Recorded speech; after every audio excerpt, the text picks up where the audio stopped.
I booked the place because of the view. It was a glass house tucked into a remote valley in the Ozarks, floor-to-ceiling windows on all sides. The host, a man named Marcus, had 500 five-star reviews. He messaged me immediately. "The key is in the lockbox. Please don't touch the thermostat. And remember, the forest is private. You are completely alone." The first night was peaceful, but the second night, the isolated feeling started to curd.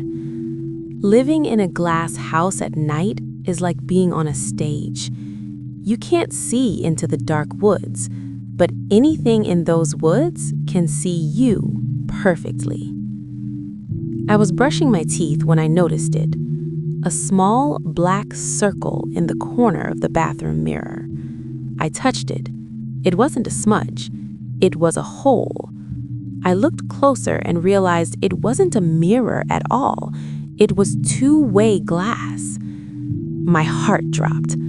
I ran to the bedroom to grab my shoes, but as I reached the door, I heard it. Clack! The sound of a heavy metal bolt sliding home. I grabbed the handle and yanked, locked, from the outside. Suddenly, the smart home speakers in the ceiling crackled to life. A voice, distorted but calm, filled the room. "I told you the forest was private, Elias, but the house belongs to the viewers." The motorized curtains, which I thought were for my privacy, began to rise all at once. In the tree line, 20 feet from the glass, I saw them. Dozens of people standing in the dark, holding cameras, their flashes beginning to strobe against the windows like lightning. I wasn't a guest.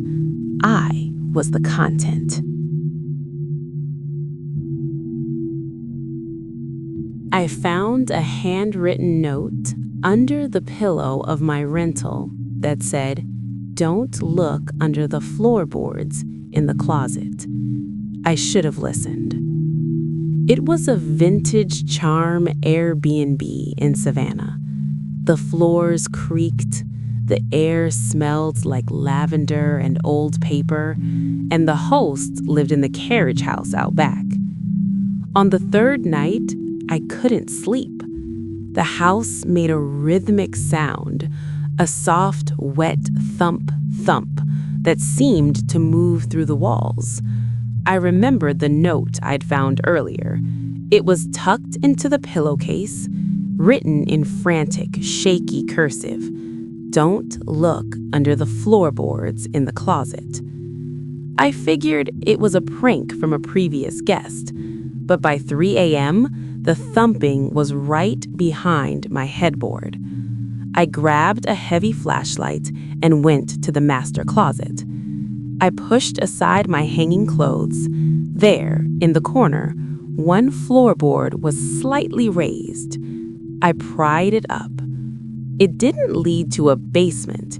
It led to a narrow, carpeted tunnel that ran parallel to the bedroom wall. I shined my light inside and saw something that made my stomach turn. A collection of framed photos. They were all of me. Me sleeping the first night, me eating breakfast, me in the shower. Then the light caught the pair of eyes at the far end of the tunnel. A man was curled into a ball, his skin pale and translucent from lack of sun. He wasn't the host. He was thin, wearing rags, and holding a master key. He didn't run. He just put a finger to his lips and whispered, "The host thinks I left 3 years ago. If you scream, he'll find us both." Then, from the bedroom I had just left, I heard the front door unlock. The host's voice called out, "Everything okay in there?" I heard a floorboard creak. Checkout was at 11 a.m., but when I woke up at 8 a.m., My bags were already packed and sitting by the front door, and I live alone. This was a high-tech, smart apartment in downtown Chicago. Everything was controlled by a tablet on the wall. The lights, the locks, even the coffee maker. I woke up on my final morning feeling groggy, like I'd been drugged. I walked into the living room and froze. My suitcase was zipped. My laptop was in its case. My shoes were lined up neatly by the door. I hadn't done any of it. I checked the tablet on the wall. The guest log showed that the front door hadn't been opened since I arrived. I was terrified.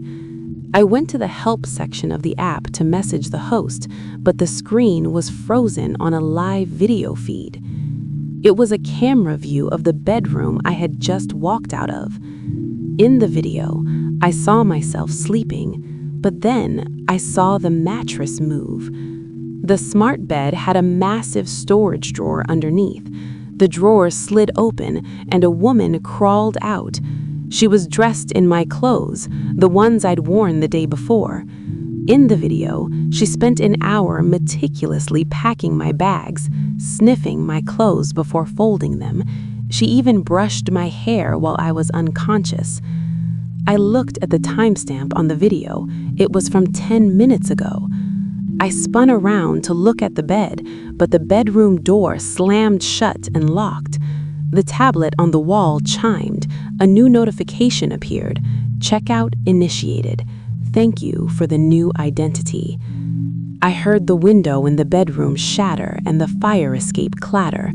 When the police finally broke down the door, the apartment was empty. My bags were gone, my passport was gone, and when I tried to log into my bank account, the facial recognition didn't recognize me anymore. Someone else was already using my face.